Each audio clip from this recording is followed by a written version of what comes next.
The first Pope of the Americas, Jorge Mario Bergoglio, hails from Argentina. The 76-year-old Jesuit Archbishop of Buenos Aires is a prominent figure throughout the continent, yet remains a simple pastor who is deeply loved by his diocese, throughout which he has traveled extensively on the underground and by bus during the 15 years of his episcopal ministry. "My people are poor and I am one of them," he has said more than once, explaining his decision to live in an apartment and cook his own supper. He has always advised his priests to show mercy and apostolic courage and to keep their doors open to everyone. "The worst thing that could happen to the Church," he has said on various occasions, "is what de Lubac called spiritual worldliness, which means being self-centered." And when he speaks of social justice, he calls people first of all to pick up the Catechism, to rediscover the Ten Commandments and the Beatitudes. His project is simple: if you follow Christ, you understand that trampling upon a person's dignity is a serious sin. Despite his reserved character, his official biography consists of only a few lines. At least until his appointment as Archbishop of Buenos Aires, he became a reference point because of the strong stances he took during the dramatic financial crisis that overwhelmed the country in 2001. He was born in Buenos Aires on December 17, 1936, the son of Italian immigrants. His father Mario was an accountant employed by the railways, and his mother Regina Sivari was a committed wife dedicated to raising their 5 children. He graduated as a chemical technician and then chose the path of the priesthood, entering the diocesan seminary of Villa Devoto. On March 11, 1958, he entered the novitiate of the Society of Jesus. He completed his studies of the humanities in Chile and returned to Argentina in 1963 to graduate with a degree in philosophy from the Colegio de San Jose in San Miguel. From 1964 to 1965 he taught literature and psychology at Immaculate Conception College in Santa Fe, and in 1966 he taught the same subject at the Colegio del Salvatore in Buenos Aires. From 1967 to 70 he studied theology and obtained a degree from the Colegio of San Jose. On December 13, 1969 he was ordained a priest by Archbishop Ramon José Castellano. He continued his training between 1970 and 1971 at the University of Alcalá de Henares, Spain, and on April 22, 1973 made his final profession with the Jesuits. Back in Argentina, he was novice master at Villa Barilari, San Miguel, professor at the Faculty of Theology of San Miguel, consultor to the province of the Society of Jesus, and also rector of the Colegio Maximo of the Faculty of Philosophy and Theology. On July 31, 1973 he was appointed provincial of the Jesuits in Argentina, an office he held for 6 years. He then resumed his work in the university sector and from 1980 to 1986 served once again as rector of the Colegio de San Jose, as well as parish priest, again in San Miguel. In March 1986 he went to Germany to finish his doctoral thesis. His superiors then sent him to the Colegio del Salvador in Buenos Aires and next to the Jesuit church in the city of Córdoba as spiritual director and confessor. It was Cardinal Antonio Quarasano, Archbishop of Buenos Aires, who wanted him as a close collaborator. So, on May 20, 1992 Pope John Paul II appointed him titular Bishop of Oca and Auxiliary of Buenos Aires. On May 27 he received episcopal ordination from the cardinal in the cathedral. He chose as his episcopal motto, Miserando et elegendo, and on his coat of arms inserted the IHS, the symbol of the Society of Jesus. He gave his first interview as a bishop to a parish newsletter, Estrelita de Belém. He was immediately appointed episcopal vicar of the Flores district and on December 21, 1993 was also entrusted with the office of Vicar General of the Archdiocese. Thus it came as no surprise when, on June 3, 1997, he was raised to the dignity of coadjutor Archbishop of Buenos Aires.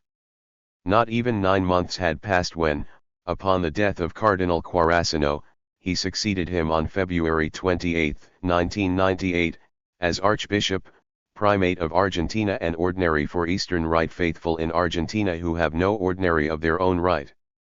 3 years later at the consistory of February 21, 2001, John Paul II created him cardinal, assigning him the title of San Roberto Bellarmino. He asked the faithful not to come to Rome to celebrate his creation as cardinal but rather to donate to the poor what they would have spent on the journey.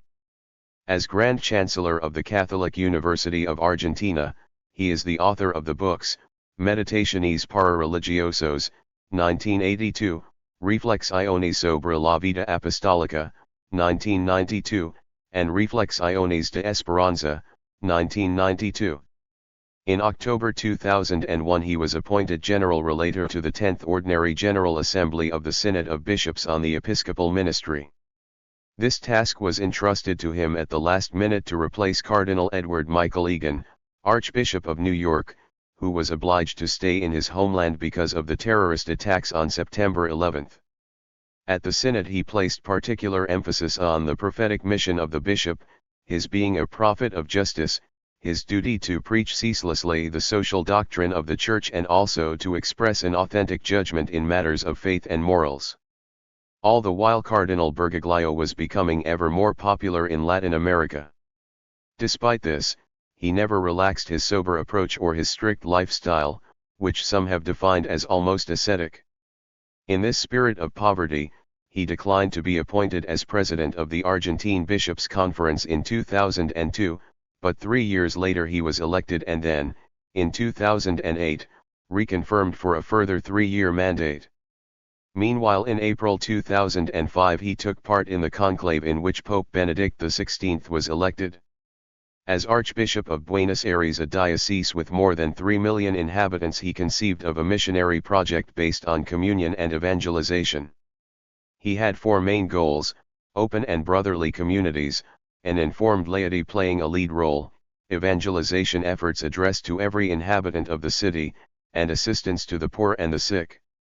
He aimed to revangelize Buenos Aires, taking into account those who live there, its structure and its history. He asked priests and lay people to work together. In September 2009 he launched the Solidarity Campaign for the bicentenary of the independence of the country. 200 charitable agencies are to be set up by 2016. And on a continental scale, he expected much from the impact of the message of the Aparecida Conference in 2007, to the point of describing it as the Evangelii Nunciandi of Latin America.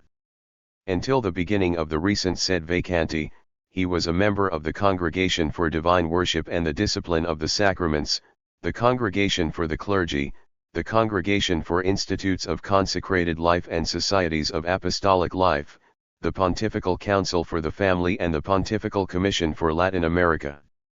He was elected Supreme Pontiff on March 13, 2013.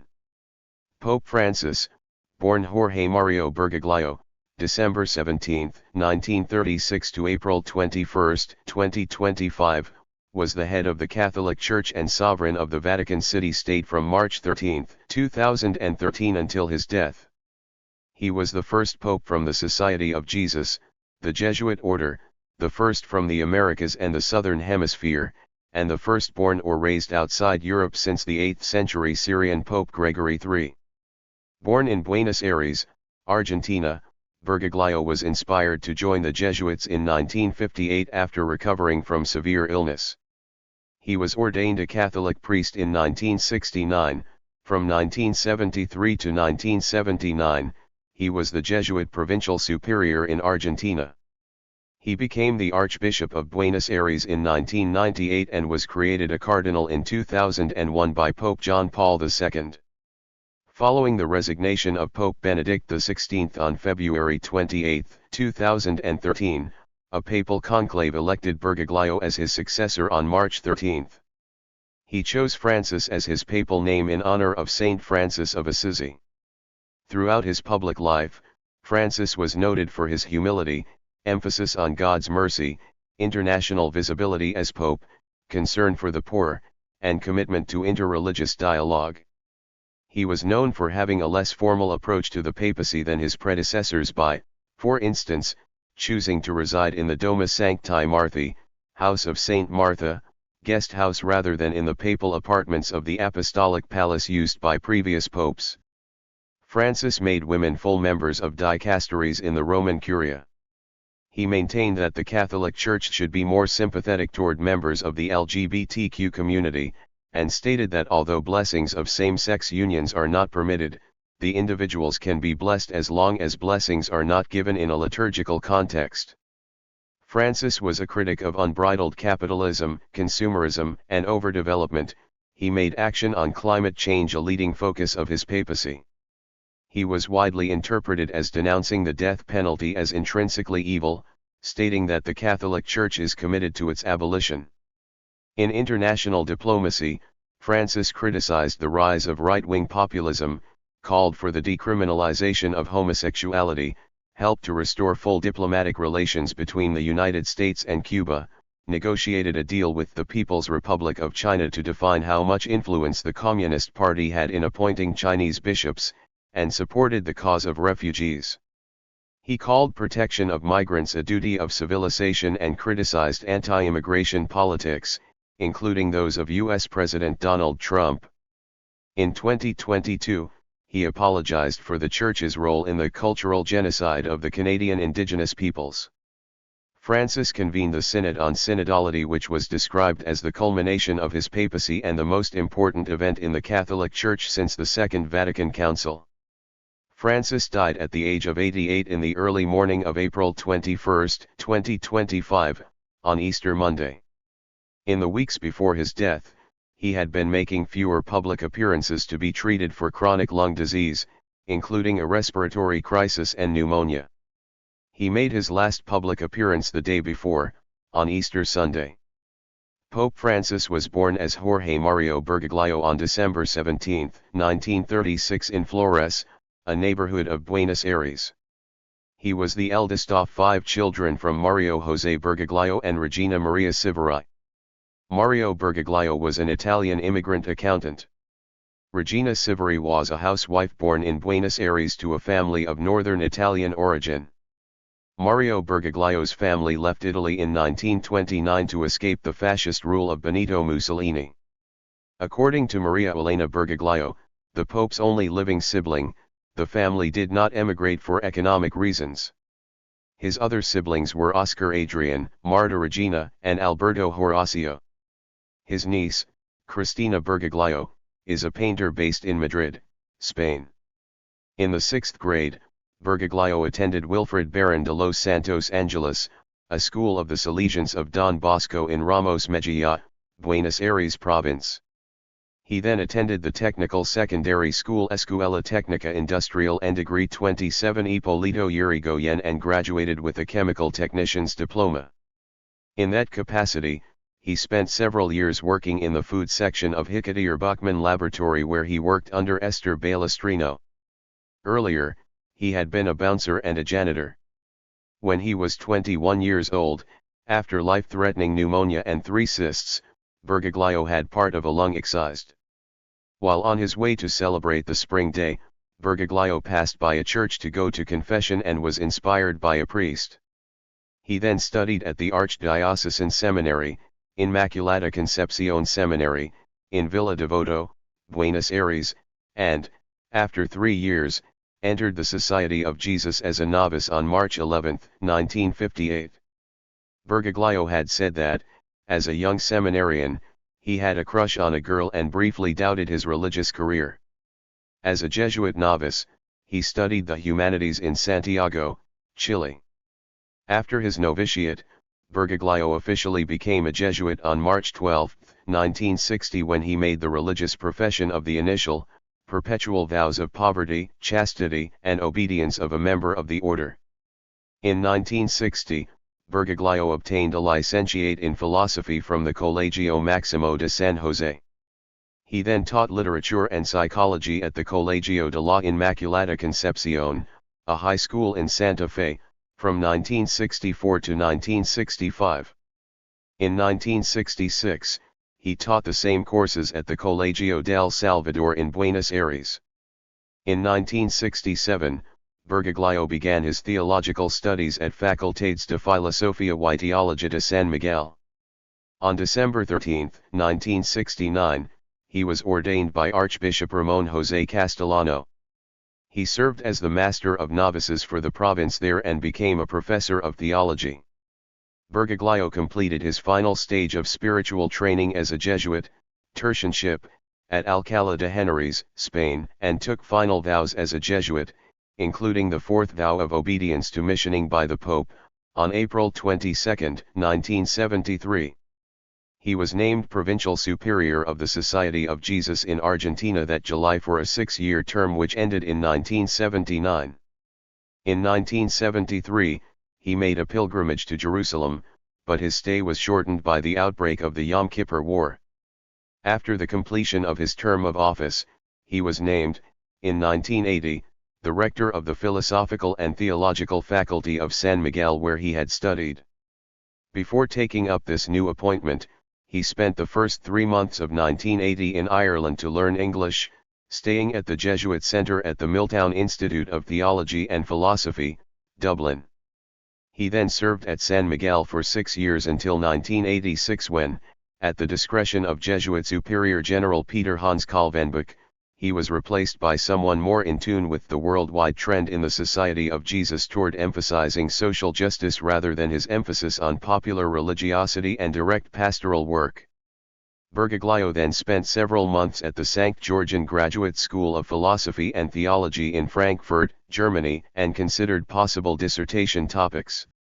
He settled on exploring the work of the German/Italian theologian Romano Guardini, particularly his study of contrast published in his 1925 work Der Gegensatz. He returned to Argentina earlier than expected to serve as a confessor and spiritual director to the Jesuit community in Córdoba. As a student at the Salesian School, Bergoglio was mentored by Ukrainian Greek Catholic priest Stefan Schmil. Bergoglio often rose hours before his classmates to serve divine liturgy for Schmil.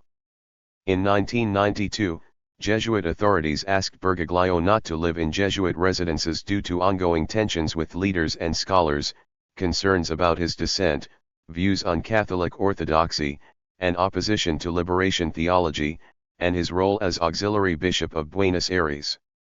As a bishop, he was no longer subject to his Jesuit superior. From then on, he no longer visited Jesuit houses and was in virtual estrangement from the Jesuits until after his election as Pope.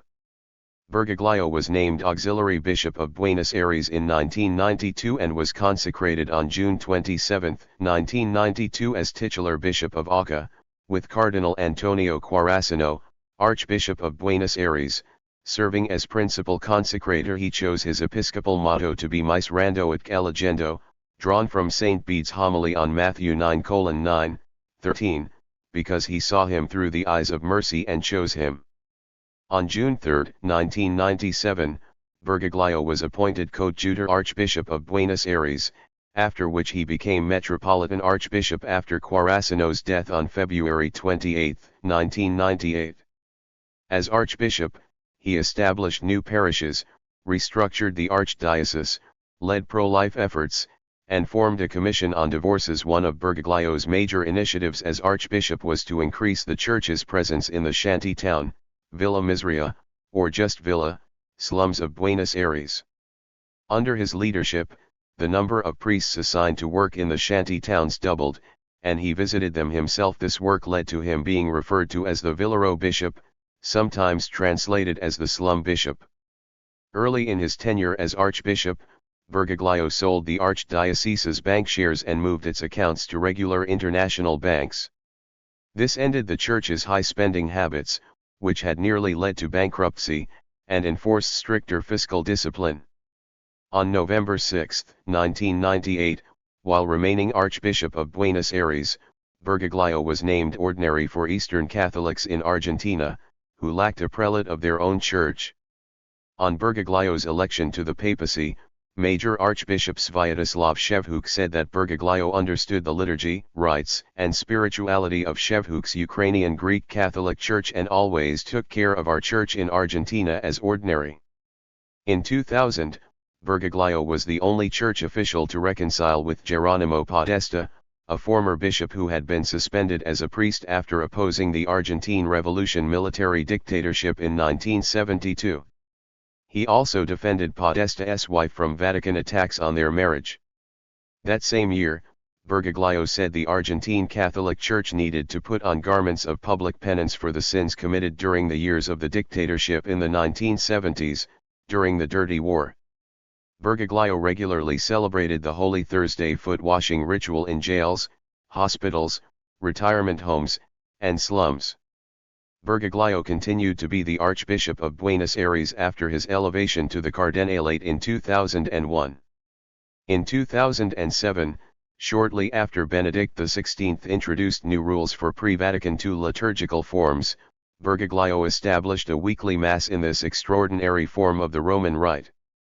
On November 8, 2005, Bergoglio was elected president of the Argentine Episcopal Conference for a 3-year term, 2005 to 2008, and re-elected on November 11, 2008. He remained a member of that commission's permanent governing body, the president of its Committee for the Pontifical Catholic University of Argentina, and a member of its Liturgy Committee for the Care of Shrines. While head of the Argentine Catholic Bishops' Conference, Bergoglio issued a collective apology for his church's failure to protect people from the junta during the Dirty War. When he turned 75 in December 2011, Bergoglio submitted his resignation as Archbishop of Buenos Aires to Pope Benedict XVI as required by canon law. As he had no coadjutor archbishop, he stayed in office, waiting for the Vatican to appoint a replacement. On February 21, 2001, Pope John Paul II made Archbishop Bergoglio a cardinal, assigning him the title of Cardinal Priest of San Roberto Bellarmino. Bergoglio was installed there on October 14. During his trip to Rome for the ceremony, he and his sister Maria Elena visited their father's hometown in northern Italy. As cardinal, Bergoglio was appointed to 5 administrative positions in the Roman Curia. He was a member of the Congregation for Divine Worship and the Discipline of the Sacraments, the Congregation for the Clergy, the Congregation for Institutes of Consecrated Life and Societies of Apostolic Life, the Pontifical Council for the Family, and the Commission for Latin America. Later that year, when Cardinal Edward Egan returned to New York following the September 11 attacks, Bergoglio replaced him as relator, recording secretary, in the Synod of Bishops and, according to the Catholic Herald, created a favorable impression as a man open to communion and dialogue.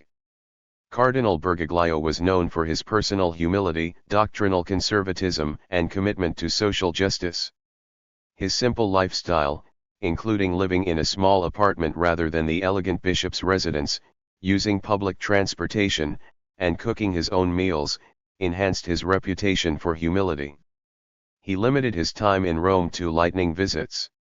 After Pope John Paul II died on April 2, 2005, Bergoglio attended his funeral and was considered one of the papabile for succession to the papacy. He participated as a cardinal elector in the 2005 papal conclave that elected Pope Benedict XVI. In the National Catholic Reporter, John L. Allen Jr. reported that Bergoglio was a front-runner in the 2005 conclave. In September 2005, the Italian magazine Limes published claims that Bergoglio had been the runner-up and main challenger to Cardinal Ratzinger at that conclave and that he had received 40 votes in the third ballot but fell back to 26 at the fourth and decisive ballot. The claims were based on a diary purportedly belonging to an anonymous cardinal who had been present at the conclave. According to the Italian journalist Andrea Tornielli, this number of votes had no precedent for a Latin American papabile. La Stampa reported that Bergoglio was in close contention with Ratzinger during the election until he made an emotional plea that the cardinals should not vote for him. According to Tornielli, Bergoglio made this request to prevent the conclave from delaying too much in the election of a pope. As a cardinal, Bergoglio was associated with Communion and Liberation, a Catholic evangelical lay movement of the type known as Associations of the Faithful. He sometimes made appearances at the annual gathering known as the Rimini meeting held during the late summer months in Italy. In 2005, Cardinal Bergoglio authorized the request for beatification, the third step toward sainthood, for 6 members of the Paulatine community murdered in the San Patricio Church massacre. Bergoglio also ordered an investigation into the murders, 1984 testimony indicated that they were perpetrated by members of the Argentine Navy on the orders of Rear Admiral Ruben Chamorro. Bergoglio was the subject of allegations regarding the Argentine Navy's kidnapping of two Jesuit priests, Orlando Urillo and Franz Jolix, in 1976, during Argentina's Dirty War. He feared for the priests' safety and had tried to change their work prior to their arrest. Contrary to reports, he did not try to throw them out of the Jesuit order. In 2005, Miriam Bregman, a human rights lawyer, filed a criminal complaint against Bergoglio, as superior in the Society of Jesus of Argentina, accusing him of involvement in the kidnapping. The complaint was dismissed. The priests were tortured but were found alive 5 months later. Urillo accused Bergoglio of effectively handing them over to the death squads by declining to tell the authorities that he endorsed their work. Urillo said in a 1999 interview that he believed that Bergoglio did nothing to free us, in fact just the opposite. 2 days after the election of Francis, Jolix issued a statement confirming the kidnapping and attributing the cause to a former lay colleague who became a guerrilla, was captured, then named Urillo and Jolix when interrogated. The following week, Jolix issued a second, clarifying statement: "It is wrong to assert that our capture took place at the initiative of Father Bergoglio. Orlando Urillo and I were not denounced by Father Bergoglio." Bergoglio told his authorized biographer, Sergio Rubin, that he worked behind the scenes for the priests' release.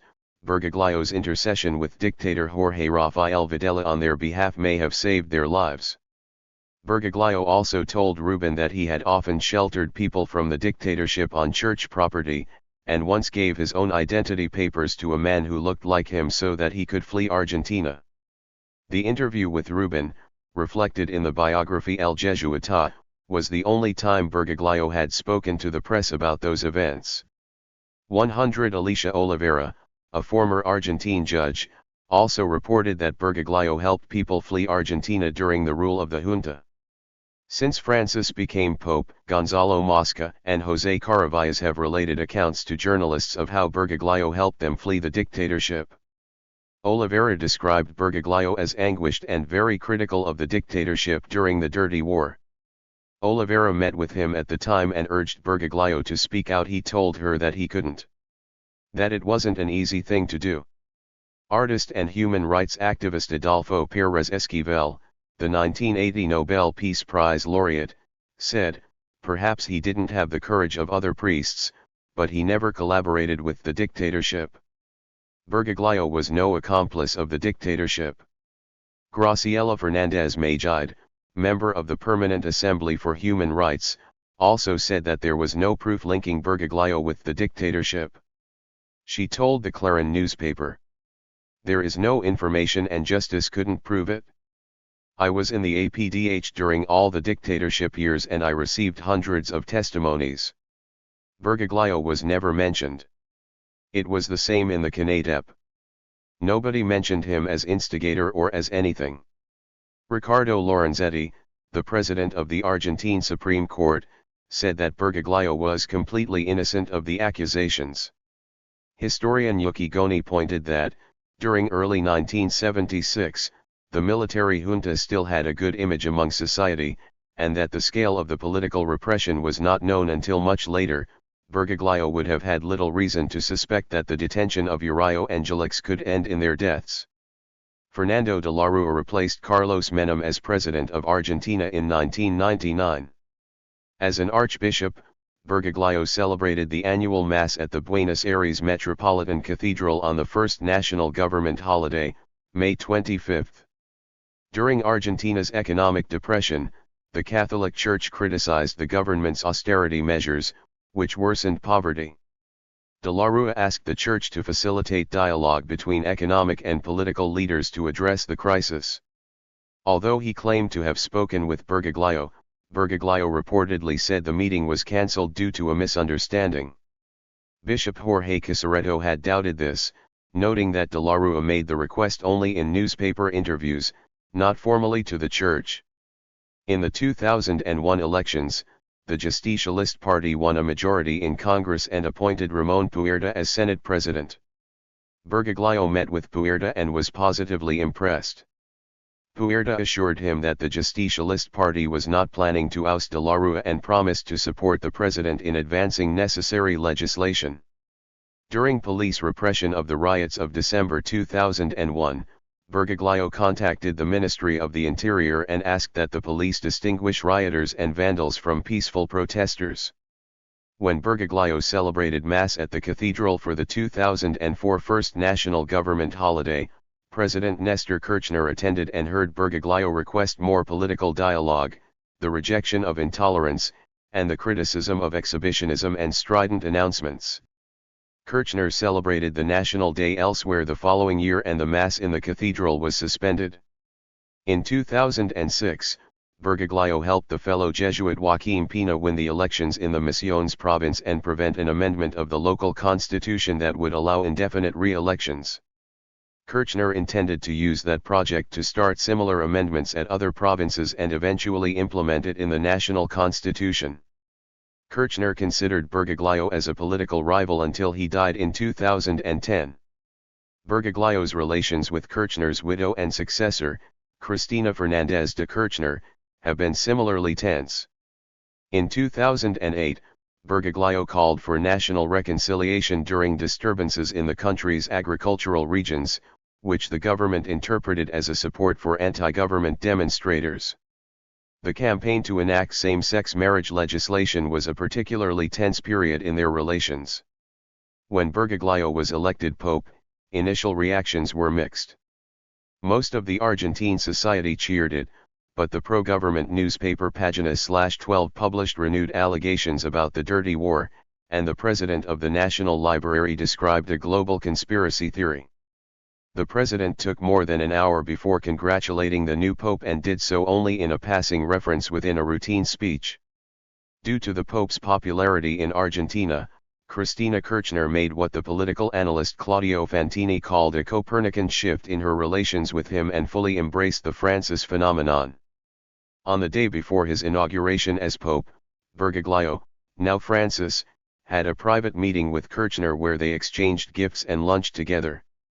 This was the new pope's first meeting with the head of state, and there was speculation that the two were mending their relations. Páginas/12 then removed their controversial articles about Bergoglio from their web page as a result of this change. Before Javier Milei's election to the Argentine presidency, he was very critical of Francis, describing him as imbecile and a communist turd. His disparaging comments sparked controversy among Catholics. However, following his inauguration, Milei softened his position and formally invited Francis to Argentina. Milei visited the Vatican on February 11, 2024, the day Francis canonized Maria Antonia de Paz y Figueroa, the first female Argentine saint. Francis was the first Jesuit pope. This was a significant appointment because of the sometimes tense relations between the Society of Jesus and the Holy See. He was also the first from the Americas and the first from the Southern Hemisphere. Many media reported him as being the first non-European pope, but he was the 11th. The previous was Gregory III from Syria who died in 741. Although Francis was not born in Europe, he was ethnically European. His father and maternal grandparents were from northern Italy. As pope, Francis's manner was less formal than that of his immediate predecessors, a style that news coverage referred to as no frills, noting that it is his common touch and accessibility that is proving the greatest inspiration. On the night of his election, he took a bus back to his hotel with the cardinals rather than being driven in the papal car. The next day, he visited Cardinal Jorge Mario Bergoglio in the hospital and chatted with patients and staff. In addition to his native Spanish, he spoke fluent Italian, the official language of Vatican City and the everyday language of the Holy See, and German. He was also conversant in Latin, the official language of the Holy See, French, Portuguese and English. He also understood Piedmontese and some Genoese Ligurian. Francis chose not to live in the official papal residence in the Apostolic Palace but instead remained in the Vatican guest house in a suite in which he received visitors and held meetings.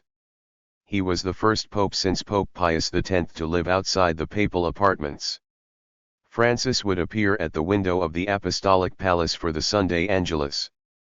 As a Jesuit pope, Francis made clear that a fundamental task of the faithful is not so much to follow rules but to discern what God is calling them to do.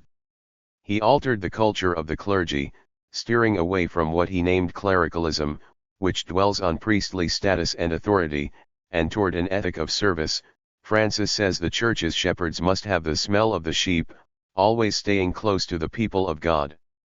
Bergoglio was elected Pope on March 13, 2013, the second day of the 2013 papal conclave, after which he took the papal name Francis.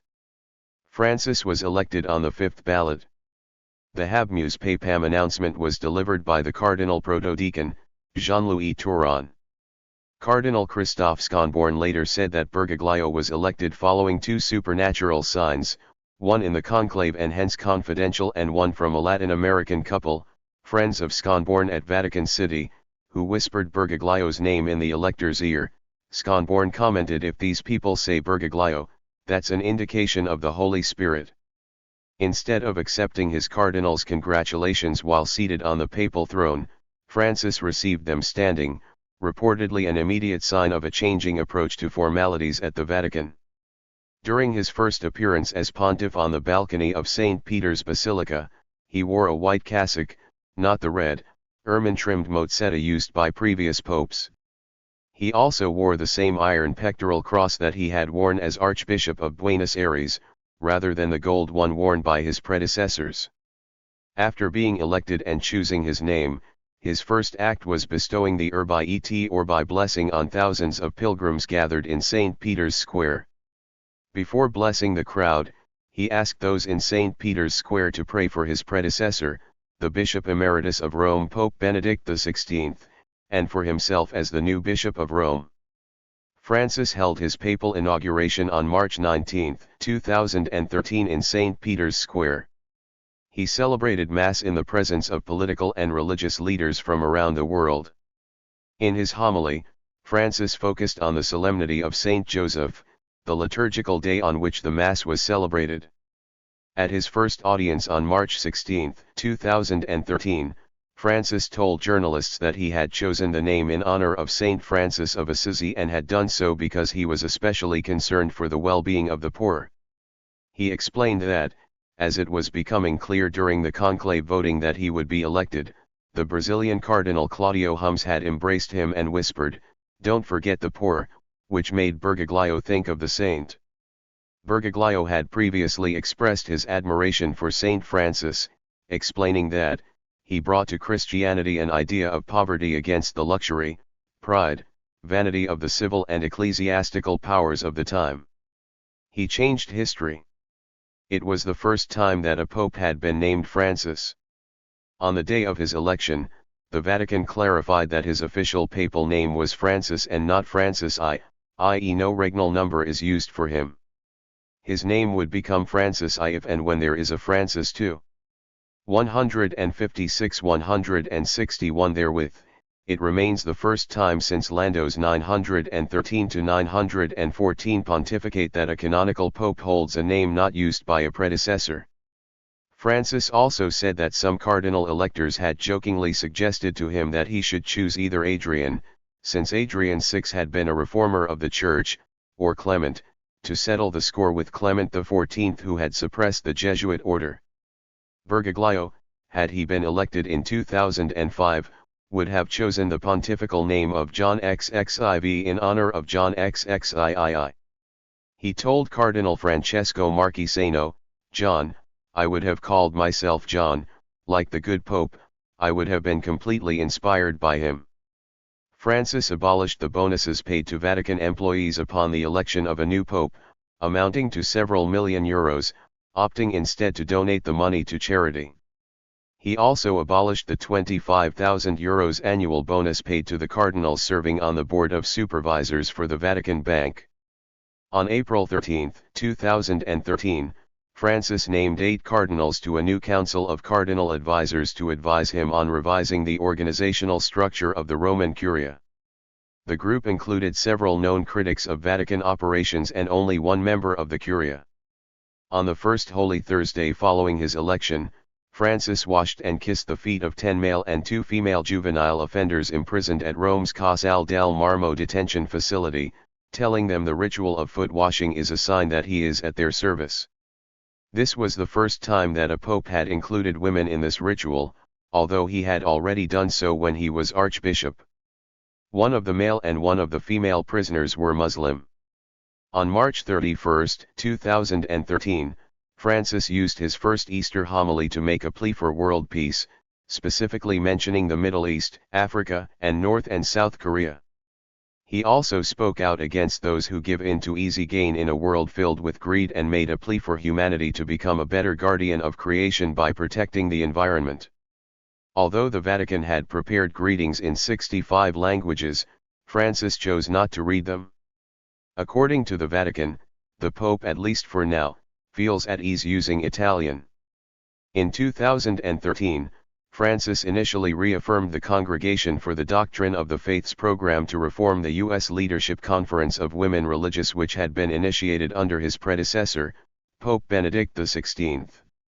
The New York Times reported that the Vatican had formed the opinion in 2012 that the Sisters group had some feminist influences, focused too much on ending social and economic injustice and not enough on stopping abortion, and permitted speakers who questioned church doctrine.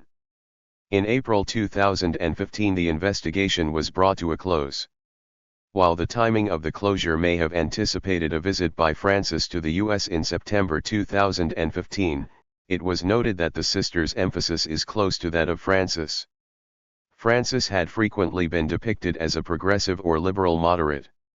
Commentator William Sailtan described Francis's comments by Francis in his first long interview in 2013, particularly Francis's statement that God is to be encountered in the world of today and God manifests himself in historical revelation, in history, as liberal and fundamentally anti-conservative.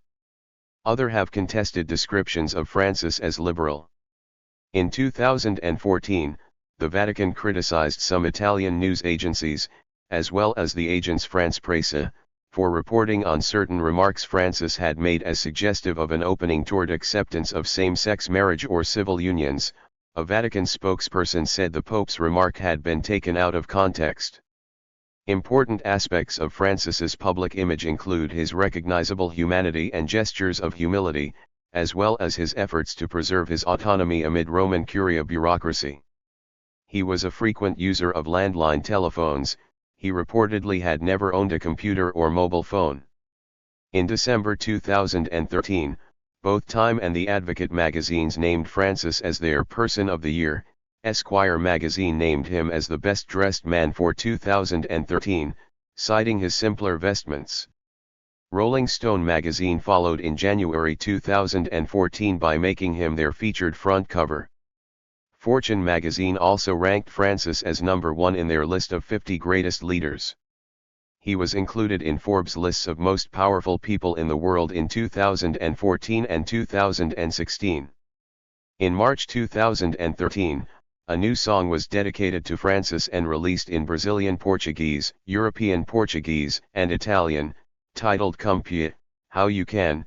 A street in La Plata, Argentina, was renamed Papa Francisco in his honor.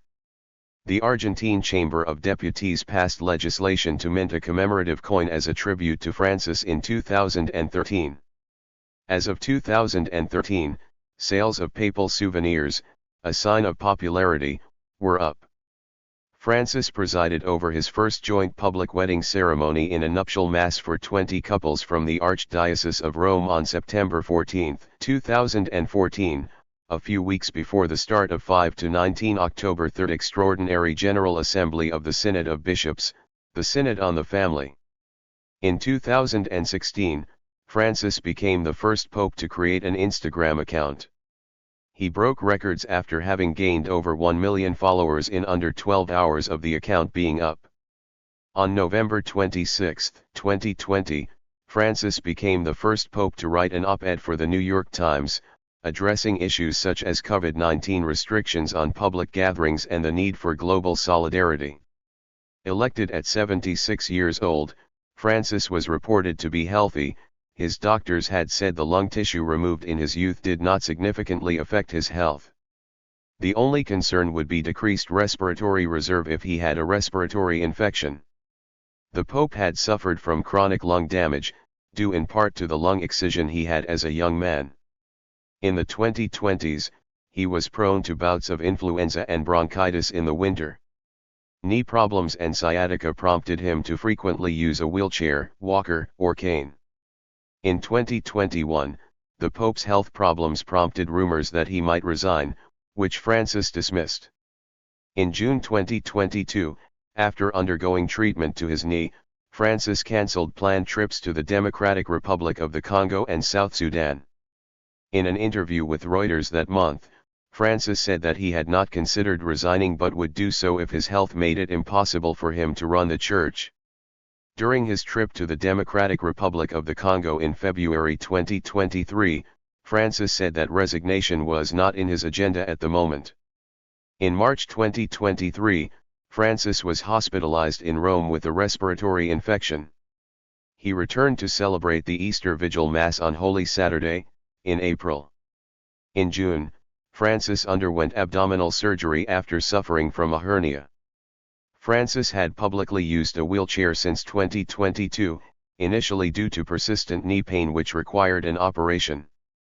He acknowledged that his recurring mobility problems had precipitated the beginning of what Reuters termed a new, slower phase of his papacy, although he was praised by disabled Catholics for making his disability part of his visible identity. On February 14, 2025, Francis entered Gemelli Hospital in Rome due to bronchitis. His hospital stay was extended due to a polymicrobial infection of his respiratory tract and bilateral pneumonia. Vatican News described his condition as critical and reported that he was given blood transfusions and high-flow oxygen. On February 23, it was announced that Francis had early-stage kidney failure, though his condition remained under control. On February 26, he showed slight improvement, but 2 days later Francis suffered a bronchial spasm causing him to inhale vomit and require non-invasive mechanical ventilation, with the Vatican stating that his prognosis remained guarded. On March 3, it was reported that he had been removed from mechanical ventilation and was recovering. The Vatican disclosed that Francis had suffered 2 episodes of acute respiratory insufficiency. After this episode, the third major downturn in the Pope's condition, mechanical ventilation was resumed that afternoon. On March 19, it was reported that Francis was no longer using mechanical ventilation at night, with his doctors stating that his lung infection was under control, although not eliminated. He was discharged from hospital March 23, immediately after blessing a crowd from his balcony. He was expected to spend at least 2 months recuperating at his home in Domus Sancti Marthi in Vatican City, maintaining a reduced work schedule. He appeared in public for the first time since the hospitalization on April 6. Francis died at the age of 88 on Easter Monday, April 21, 2025, at 7:35 Cest, UTC +2 o'clock, in his residence in Domus Sancti Marthi. His death was announced by Cardinal Kevin Farrell on the Vatican's TV channel and in a video statement. The exact circumstances of his death are yet to be disclosed. Italian media reported that the death was caused by a brain-related issue, likely a stroke. His last public appearance was at St. Peter's Square in Vatican City on Easter Sunday, the day before his death. The Pope's death begins a papal interregnum and a 9-day period of mourning known as the Novem Dialis, Latin for 9 days. The funeral, by tradition, takes place within 4 to 6 days of the Pope's death. His wish was to be buried at the Basilica of Santa Maria Maggiore. Cardinal electors will arrive in Rome to attend the General Congregation of Cardinals, which will decide the date and time of the upcoming conclave.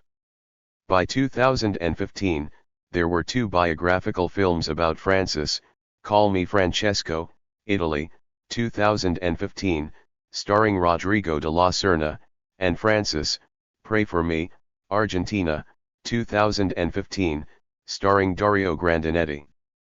543. A music album, Wake Up, consisting of speeches by Francis accompanied by music, was released on November 27, 2015. Several documentaries have been created about Francis. Pope Francis, A Man of His Word, 2018, is a documentary film co-written and directed by Wim Wenders. On October 21, 2020, the documentary Francesco, directed by film producer Yevgeny Ivanivsky, premiered. On October 4, 2022, the documentary The Letter, A Message for Our Earth premiered on YouTube Originals, directed by Nicholas Brown and produced by Off the Fence in partnership with Laudato Si Movement. Francis was played by Jonathan Pryce in the biographical film The Two Popes, 2019. Thank you for watching this video.